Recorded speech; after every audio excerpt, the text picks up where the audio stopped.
Professor Sajjad Rizvi is an associate professor of Islamic Intellectual History and director of the Institute of Arab and Islamic Studies at the University of Exeter, where he's also involved in the Center for the Study of Islam.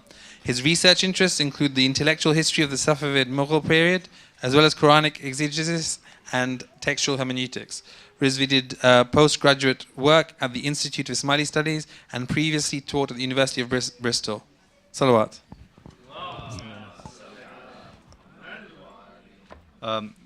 First of all, I'm really sorry.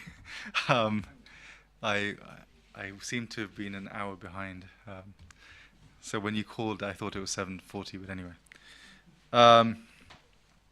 Well, thank you for the opportunity. I was thinking it would have been useful to bring some flyers because it's always nice to sell some books. Unfortunately, I couldn't get hold of the people who could provide it. And in many ways, I'm really happy the book is out because it's been 10 years in the making, which is a bit longer than most books take, quite simply because, you have a conference and, of course, the volume doesn't necessarily immediately come about, but 10 years is a bit ridiculous, and that's partly my fault. It's also unfortunate because what it meant is that in that 10-year period, one of the contributors died. The other one is stuck in Damascus, and we couldn't really get hold of him at the end, and we're still not quite sure how we're going to get a copy to him. A lot of people, their interests have moved on, and they're kind of thinking, yes, maybe that's not what I really want to be known for doing. The reason why I got involved in it and agreed to come on board, even though I hadn't actually presented at the conference, was for a number of years I've been interested in this question of exegesis and how we try to make sense of the Qur'an and how this has happened historically. How does one approach the text? How does one make sense of it? What sorts of skills does one bring to that? How does that inform the way in which we think about theology, philosophy, mysticism, law, history, and so forth, stylistics, literature, etc. An earlier version of something which I did do on that, which came out about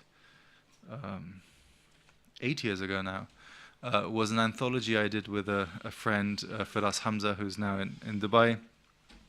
And it was an anthology on tafsir, on exegesis, in which we took 6 Quranic verses, which is central on what the nature of God is, and we basically translated, introduced, and annotated roughly 20 exegesis on it, from the earliest period to the most recent, from a range of different theological and methodological positions, including very early narrative commentaries, systematic Shi'i commentaries, Mu'tazili commentaries, Sufi commentaries, systematic Sunni Ash'ari commentaries, and so forth. And the basic idea with that was to show that what's one of the things which happened, as you all know, after 9/11, was suddenly people got excited about the Qur'an. Probably not in a good way. So we know that in the States, copies of translations of the Quran were flying off the shelf because suddenly people thought, so we need to understand what's going on, what motivates the violence, so we need to read this text. But of course, when they look at it, they have very little understanding of what it is, because the text does not exist in a vacuum, but rather the text exists in traditions of scholarship which try to make sense of it in different ways. So what we wanted to show is that a very simple point, which is that over history, different Muslims have understood this in a different way. And what happens is, even with verses which seem to be really straightforward and simple, like, for example, قُلْ هُوَ اللَّهُ أَحَدٌ, of course, are not simple. But rather there are different ways in which that has been read and understood and explained and parsed theologically. And so what we wanted to basically show is that the exegetical traditions have been plural throughout history. This is the fundamental nature of it. And what we were finding ourselves in the current context was we were finding ourselves caught between two types of literalist monolithic reading of the text. On the one hand, it was coming basically from a broadly Salafi tendency, was like, no, the text means this, and that means it has to be implemented. So if the text says, seek them out wherever they are and kill them, and et cetera, then that's exactly what we should do. Right? So that was one type of literalism. And the other type of literalism was, of course, coming from those who were from the opposite side, and they were saying, of course we know these Muslims are crazy and dangerous because their Qur'an tells them so. Look at this. It says, it talks about killing people. So this must be the way, and it must be very obvious that one verse has to mean something very straightforward and simple. And so if you have Muslims going around telling you that no, our religion is a religion of peace, then they're clearly engaging in taqiyya, and they're like lying to you, and they're not really proper Muslims. Because proper Muslims understand the text is very clear, and that's where it is. And so we basically had this kind of polemical idea that, which wasn't terribly hidden, was to say this is not the way it happens. This is not the way the tradition has been. The tradition has not assumed that a verse has a very straightforward, simple meaning, and that it even begs the question of what do we mean by literal, or what do we mean by the real meaning of something. You have a lot of technical discussions, for example, in hermeneutics about what is the difference between an apparent meaning of a word or a phrase and its real meaning. Are they necessarily the same? And then what other levels of meaning may exist beyond that? So, for example, you have this notion of the zahir, the apparent outward meaning of something. Then you have the haqiqa meaning. Of course, you have batin and other things as well. Again, with the literalists, those who want to simplify things, they want to cut through that and say, well, obviously what is apparent is clearly what it really means, and we should just stick with that. So there was a very simple polemical intent there. Now, with this volume, we wanted to do something which was slightly different. And this was very deliberately, the title kind of was accidental. I mean, we came up with all sorts of silly titles before The Spirit in the Letter. I quite liked The Spirit in the Letter in the end. But it was fundamentally, it was about what constitutes esoteric tafsir, or esoteric interpretation of the Qur'an. And I'll come back to this question of esoteric. Huh? What's Arabic for Esoteric. Batin, if you want. Yeah. Batin, Zahir, exoteric. This is standard sort of translations. Exoteric is usually Zahir, and esoteric is usually Batin.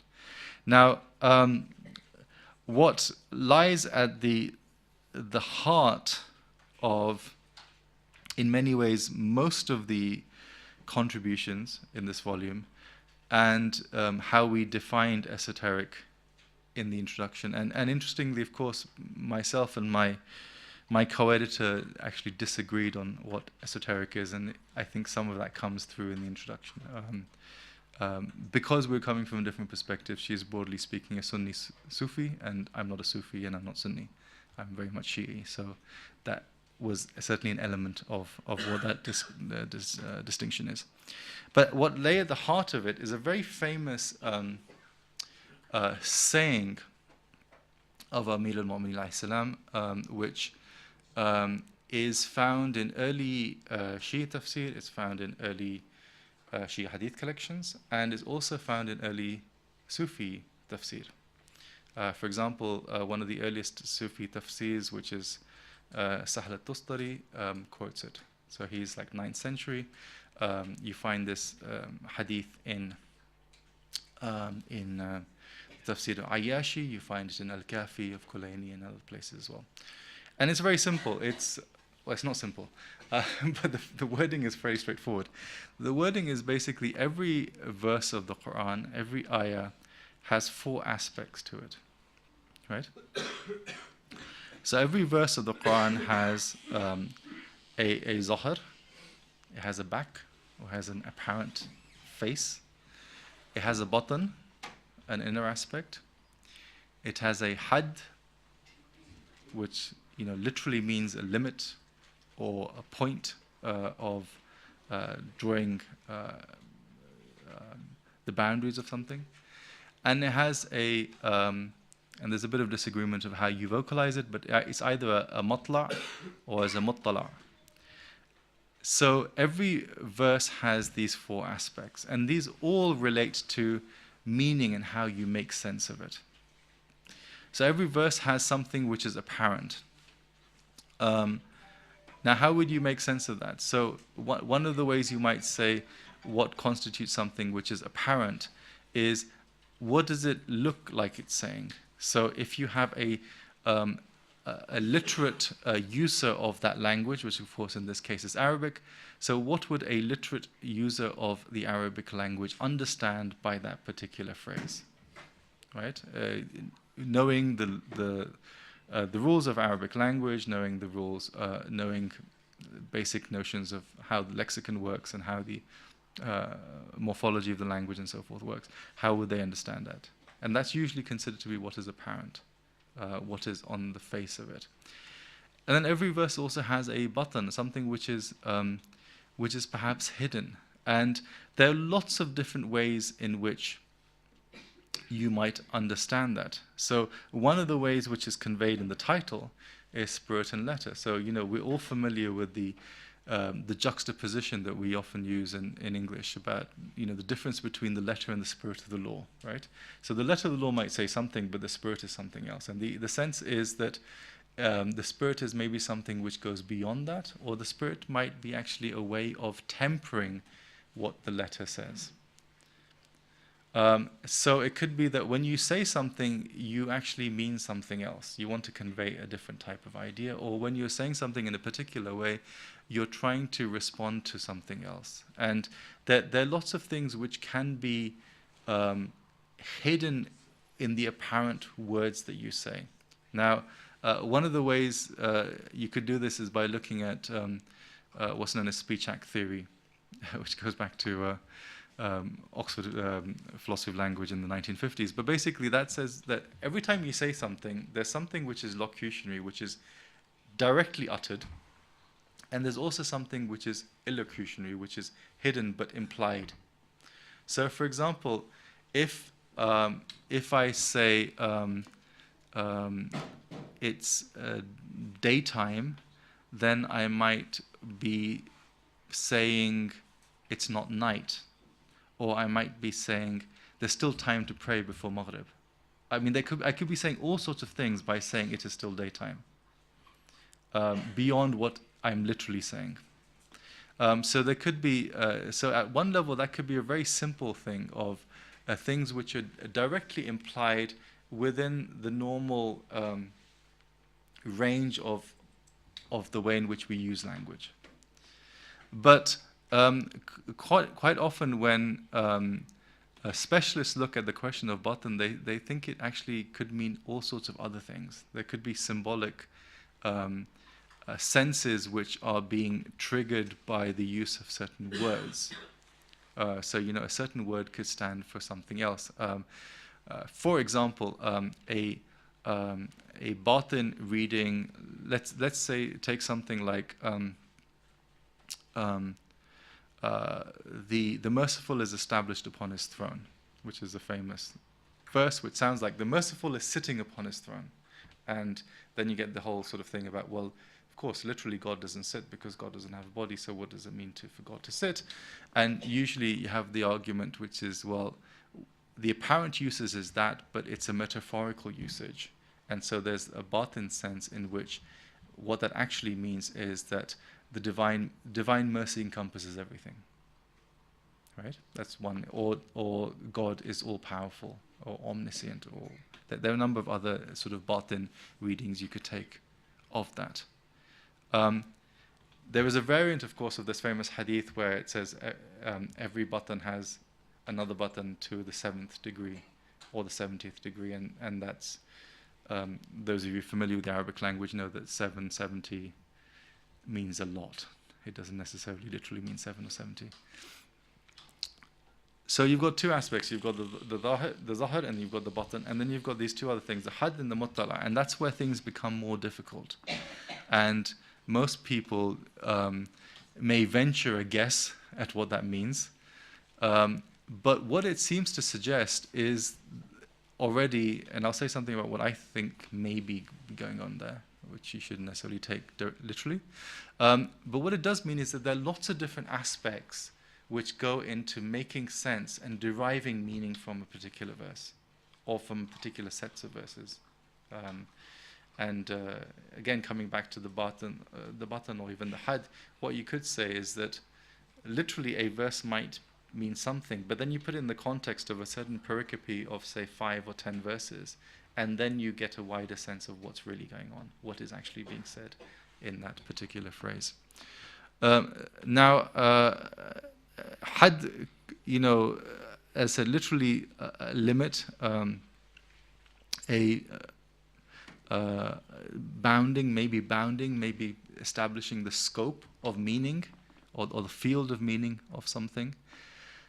And then the more interesting one, which a lot of the Sufi and Shia commentaries really focus upon, is the matla or the muttala. In both cases, we're talking about something which literally means a point of rising, right? A point of rising. And the suggestion there is that there is a certain point where you kind of start asking the question of what it means, but a point of rising is literally a start, it's not an end. It's not an end point.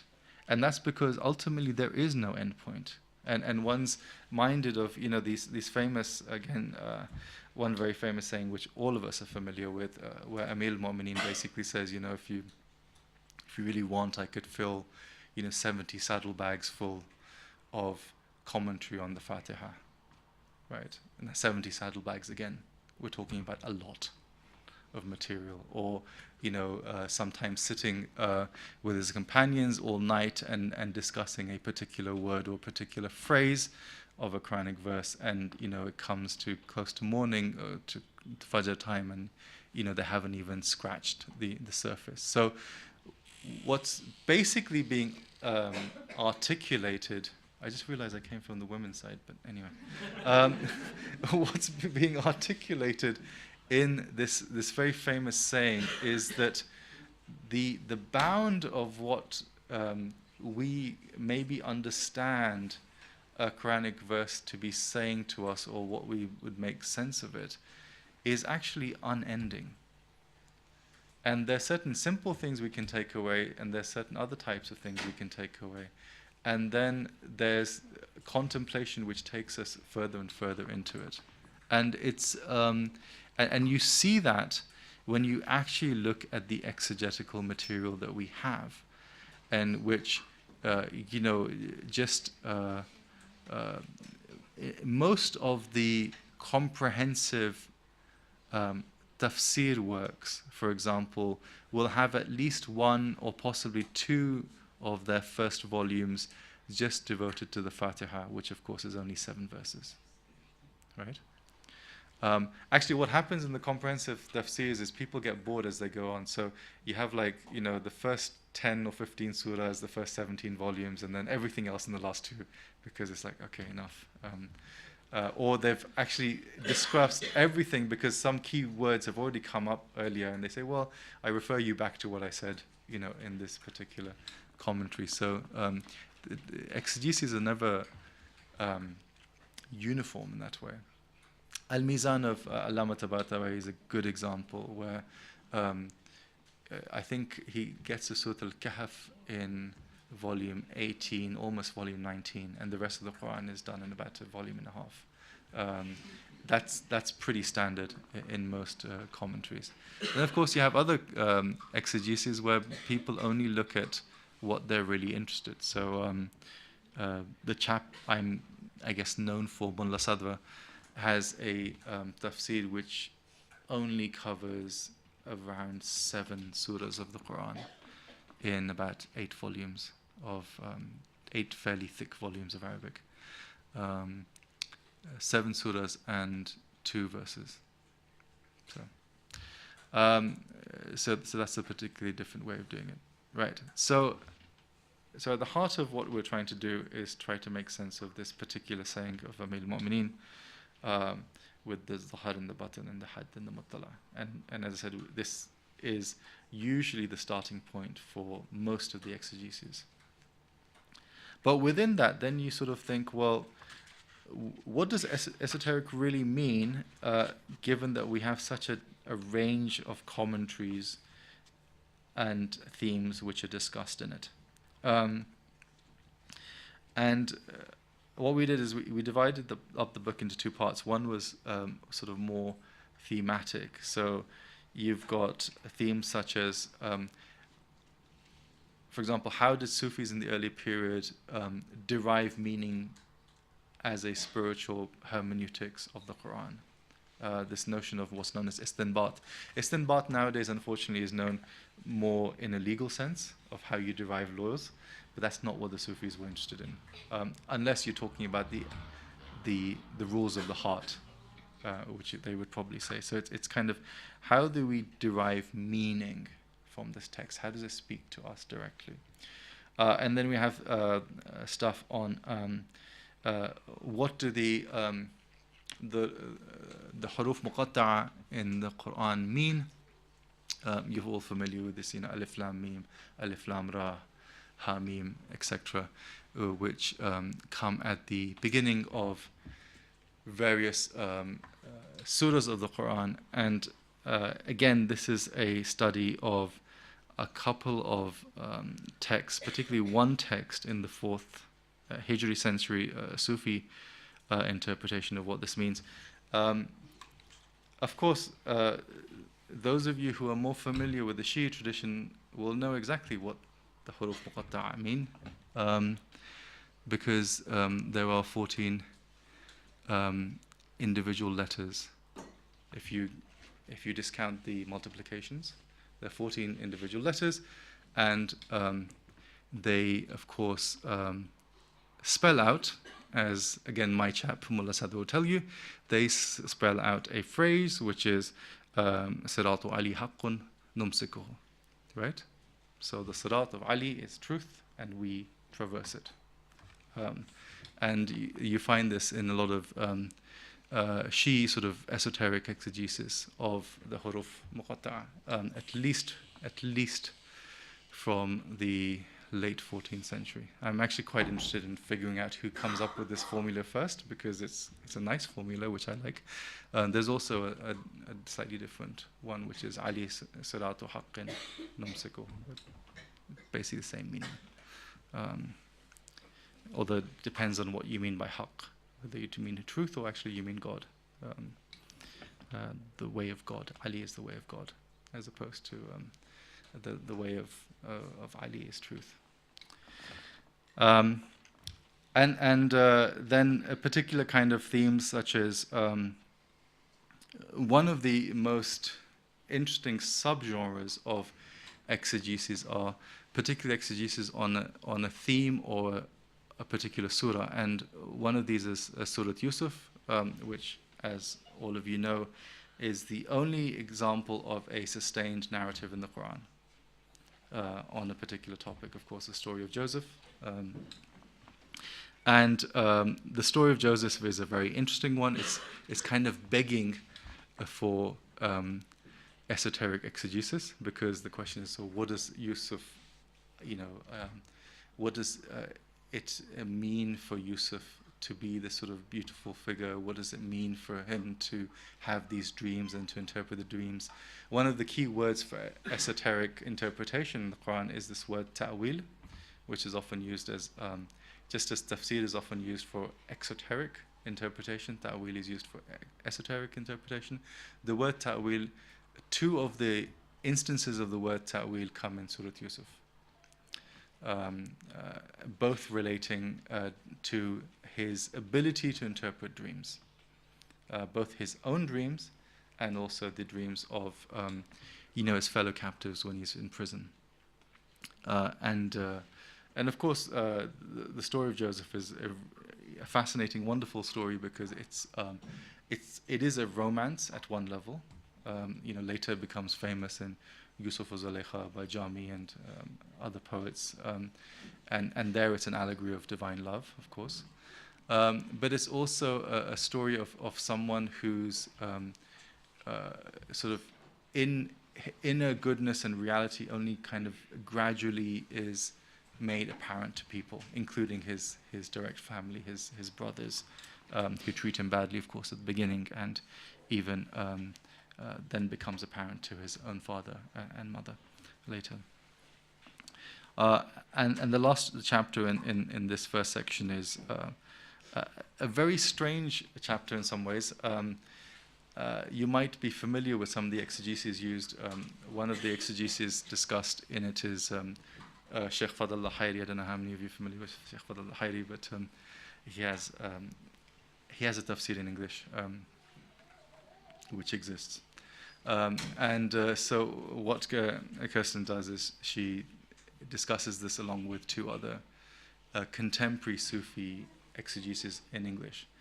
What it also indicates is that if we consider esoteric exegesis to be a particular type of genre of writing, which we've usually associated with being articulated in English or in Arabic or Persian, or Turkish, then you also see this actually now emerging in English. And it feeds into this whole other interesting research question of, so what is happening with exegesis now?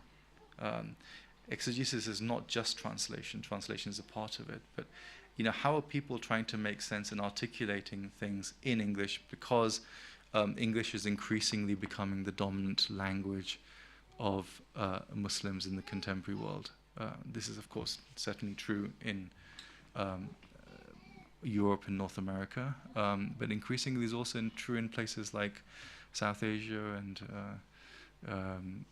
the Gulf and other places as well.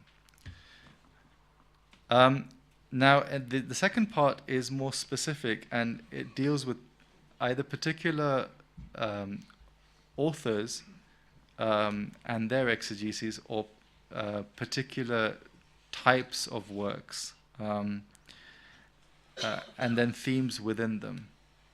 But they're all trying to make sense of how it is do these thinkers who we're defining as esoteric, and which broadly means either Sufi exegesis or different types of Shi'i, particularly Ithna Ashari and Ismaili works, how are they making sense of it? And at the heart of it is this notion that the hermeneutics of the text, or how one makes sense of the text, emerges as something which is beyond what is literally there in the words. The words are encoding something, they are indicating something else.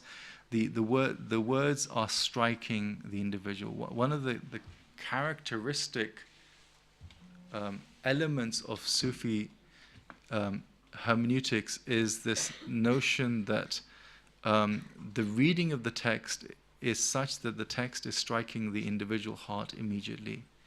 And so the meaning, or the horizon of the meaning which emerges, is part of the becoming of your own particular experience. So it's through that reading of the text that you're transforming yourself, you're becoming something else. So in a sense, you yourself are that project of exegesis. Your understanding, which is you, which is the transformation of yourself, is part of that project of exegesis. Mullah Sadwa expresses this in a very interesting way in his introduction, where he, to his tafsir, where he basically says, and Yanis Eshot's chapter on Mullah Sadwa deals with it slightly, but the introduction basically says, so why do we read the Qur'an? We read the Qur'an for the same reasons that we study philosophy. And that's because we want to understand what the nature of reality is. But it's also because we want to become. We want to become something. We want to realize our humanity. We want to realize our humanity as beings who are created by the divine in a sense, to become divine or to become godlike. In engaging in this process of which is known as ta'alluh in Arabic or theosis in Greek. And we do that because if we do not do that, if we do not engage with this reading, if we do not engage in trying to understand who we are and where we are and what this divine speech does to us and says to us, then we might as well be worms. I mean, he literally uses the word. He says we might as well be worms in the earth, and but the implication is most people are worms. Philosophers do not hold back from a certain sort of elitist condescension. But so if you don't want to be a worm, you have to read and try and make sense of the Qur'an. If you don't want to be a worm, you basically do have to become a philosopher. I mean, it's just the way it is. So at that level, it's quite straightforward.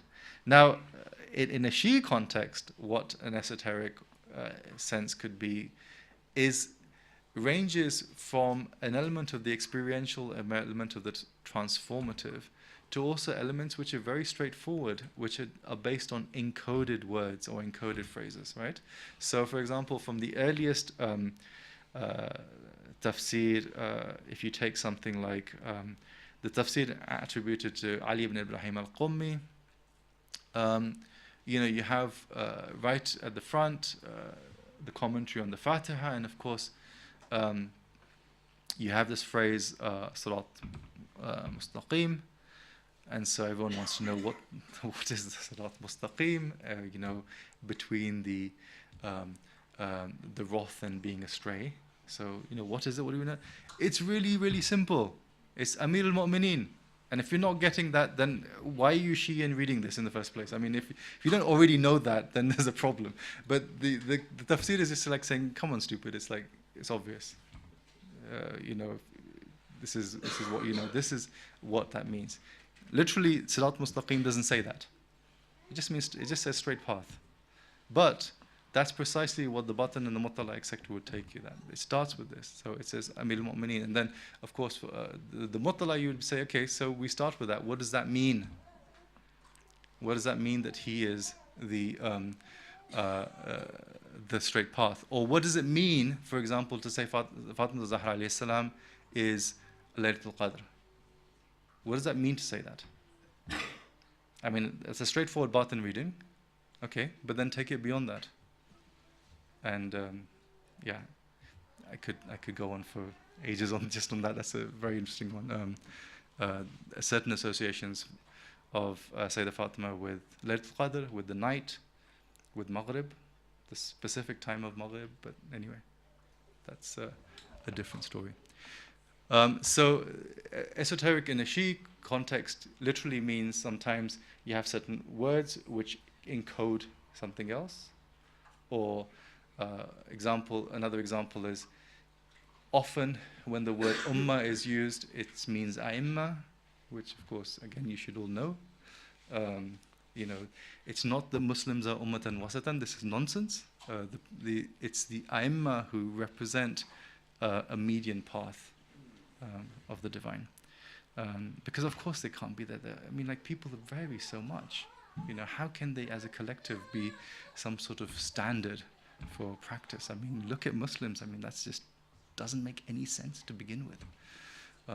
So a part of it is just a straightforward, okay, so these words encode these meanings, and then beyond that is how do they affect and transform the self of who you are and how you understand things, and then of course you go far beyond that. And then the first level, at least at the first level, but also arguably the second level, there's an interesting question of how do we know that these phrases mean these things? And the straightforward akhbari position is, of course, the Imams told us this. So you go and look at the exegesis which cite what the Imams say about these verses, because we have so much of that material. We have a lot of material where the Prophet was asked, what does this mean? We have the material where the Imams asked, okay, so what does this phrase mean? You've got genres of these sorts of writings, so just look it up. Ask someone who knows. If you don't know, fairly straightforward. Now, I'll end with this question of what is esoteric. So, at one level, as I've kind of indicated, esoteric is literally what is not apparent. Right? So, esoteric is what is not exoteric. At one level, that's the case. So that's kind of like the, I guess, the button. Esoteric could also indicate, as it often does in the study of esotericism, something which can be known through a particular path of initiation or by becoming something, right? So you basically have to join a certain club, which then helps you decode what is meant in a particular type of text. And that fits both Sufi context and it certainly fits Shi context. You know, once you accept certain things, then certain things start to make sense directly as well. But there's also the sense in which esotericism is a fundamental kind of approach to how one might understand the nature of reality. For the simple reason that the way in which history has unfolded is, if we took that literally, what tends to happen is history, as the old cliche goes, is written by the victors, right? So if we were to take a certain narrative of how, say, Islam is unfolded or the Islamic traditions have been understood, then fundamentally that doesn't lead you to either a serious spiritual understanding of the tradition, it doesn't lead you to a Shia understanding of the tradition, it certainly doesn't lead you to a Sufi understanding of the tradition. So one is then required to, in a sense, embrace esotericism as a way of trying to make sense of what an underlying reality is. I mean, in one way it could be, I'll give you the analogy of evil, right? So most of the theologians, certainly philosophers, don't believe that evil really exists, right? But we know evil does exist. So tsunamis exist, earthquakes exist, you know, natural evils, moral evils. You have people who are really bad. Nazis and neo-Nazis do exist. People are brutal towards each other. These things happen. But what happens is that philosophers and theologians say, yes, but these are particular sort of fleeting senses of evil. And they are kind of designed within this wider order of which God has provided. There's a wider providential order of the good that God provides. And what happens is those evils are supposed to act as elements of motivation which push us in a particular way. So the evils are present to take us to a goal of what is ultimately good, right? It's a bit like the argument about, you know, about pain. So if you pick up a classical theological text like Allama Hilli, and he'll tell you, okay, so why do people feel pain? Why do they get sick, etc.? Well, of course it's a trial. You know, it sort of tests you to see how good you really are, because of course usually when we're ill we're pretty nasty. But if you can be really good in pain, then that shows that you have character, that you have an ability to virtue. You have the possibility to transcend yourself, to become something as a human being who is which is admirable. It's a virtue that we desire. So this is precisely the same sort of notion that you're looking at this exoteric vision of reality, which is bad. I mean, it's basically a history of evil. What we have to deal with as those who are Shia is the unfolding of so-called Islamic history is a history of evil. I mean, let's not beat about the bush, right? So how do you deal with that? And you deal with that because of the ultimate good which comes out of understanding that. Because from the bad you recognize the good. And you read towards the good. You see how that history then comes to a certain end. You look at this sort of messianic soteriological expectation of the end, in which the good prevails, in which that evil is erased, in which the esotericism then becomes the norm. When the esotericism as a way of life then becomes a norm. There's of course a lot more which could be said, but I've started late and it's even later, so I will stop there and thank you for listening.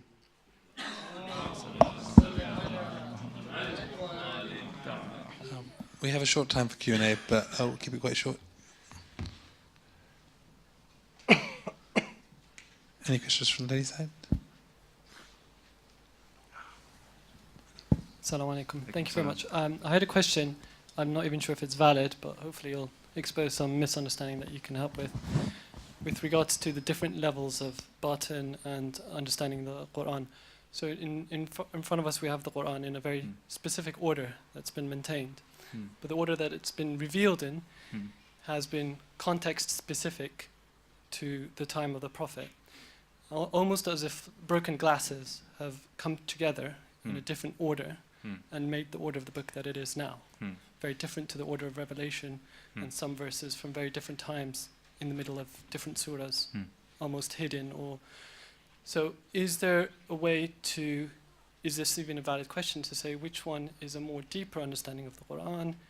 Is it the understanding of a verse within the context of the surah, or is it the understanding of the verse within the context that it was revealed in during the time of the Prophet? Or is there no such consistent logic, and it could be different at different times? And obviously there's a third way of understanding, which is reading what other people have said, or a ghaib, or some third method of understanding of why, which wouldn't fit into any of that, but just sticking to these two. One of the problems we have is that there is no unanimity on the order of revelation. Right? So if you were to try and produce an edition of the Quran, say, based on the order of revelation, it's not that straightforward. It's not as straightforward as some people think, because there are some very important and quite critical differences of opinion. Now, what does, of course, happen when you look at the major exegeses is some of those details that you're talking about, which is the historical context, the issues around the nuzul and so forth, are actually given, of course. Right? So you'll have, the standard. If you take someone like Tusi or Tabrisi, you'll have the verse will begin. The commentary in the verse will begin with how it's read, elements of the language, for example. They'll have something about the nuzul, and usually then at the end they'll have a section on ma'na. Right? What does this actually then mean? And sometimes you might have a section within that ma'na which gives you certain proof text for why he thinks it means that, which say comes from hadith and so forth. So a lot of those elements are discussed in the tradition, and I take the position that which might be a scholastic position to take, that if you really want to understand a text, it's quite useful to know how it's been received, right? So it is actually quite useful to read a text with commentaries, precisely for that. And because those give you certain options, but there's always stuff which is beyond that. I mean, you will read a verse and for whatever reason, something strikes you that, okay, this is clearly talking about this, but you won't find that in any exegesis. I'm not saying that's necessarily some sort of mystical unveiling, but it could just be a function of things that you yourself have studied and understood. One of the points I make in the chapter I've done on Tabatabai, which a lot of people who love Allama Tabatabai will be really offended at, because I basically say Tabatabai is not a good exegete. And one of the reasons why I say this is because he puts forward a method which he doesn't follow. But what I'm suggesting, especially in that, is that esotericism is something which can be learnt. It's not like some sort of it's not necessarily like a road to Damascus kind of sudden, like, oh, you get it. It's more like you can actually be trained into a particular method of how you read things. And it's very clear that the way in which Allama Tabatabai was trained and the way in which he trained others is then applied to this particular exegesis. And that's precisely why I would describe it as esoteric. Another reason why I describe it as esoteric is because it's very clear what his sources are, but he doesn't name them. It's one of those strange tafsirs where he does not name where he's getting a particular idea from. But if you know the tradition, you know exactly where it's coming from. He just doesn't cite authorities. Apart from the section on riwayah at the end, he does not cite authorities in the bayan section. And that's very unusual. And that could be an element of esotericism in the other kind of occult sense, which is, nod, sort of wink way, which is that, yeah, you've read that stuff, so you know what I'm talking about, right? And for those who don't know that, fine, it doesn't mean anything to them. But you know it, so you understand it. But it's not a satisfactory answer. But I think it's partly because I don't see it as a straightforward juxtaposition like that. I have far more heretical views on that, which you don't want me to get into, so I won't go into that.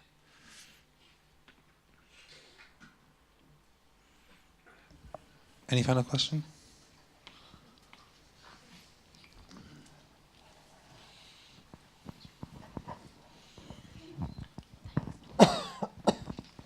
Thank you.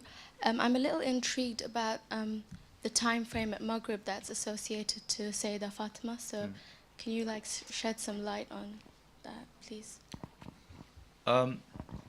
Just that Maghrib is associated with her, the onset of night, the marking of the difference between day and night, which Maghrib entails. So you have a number of esoteric contemplations on her, which say that. There's another place where you'd find it. Some texts, already from the medieval period, talk about, this classic issue of how do you concentrate in prayer, right? So you remember all sorts of things when you're praying. So the argument is that one of the things which is supposed to help you concentrate is a process known as tawajjuh, right? So tawajjuh is you focus your niyyah before you start, and again, don't quote me in certain circles because this is probably considered to be ghulu, but I don't really care. You focus your niyyah with the tawassul of a particular individual, right? And the particular individual who do you focus your tawassul and niyyah, tawajjuh for Maghrib is Sayyidah Fatima Zahra alayhi salam. Just as Asr is associated with Amir al-Mu'mineen, just as Zuhr is associated with the Prophet, just as Fajr is associated with the Hajjah. There's others, and there's certain formulae which are used in Tawajjuh. There's other interesting things that Maghrib, strictly speaking, is the only prayer you can't shorten. You can't shorten it because it's associated with Sayyidah Fatima Zahra, and Sayyidah Fatima Zahra's what is owed to her cannot be shortened. Fajr is already two rakats. I'm talking about anything which is beyond 2 rakats, which can be reduced. Yeah. So, I mean, there's lots more, and it's an interesting kind of genre of writing. Thank you very much. I think there are a few other questions, but inshallah, Sajjad's around for a few minutes afterwards. He can ask your questions directly to him if you can afterwards, for a couple of minutes at least afterwards. Thank you very much. Salawat. Oh yeah, you can have a look if you want. Sorry. As I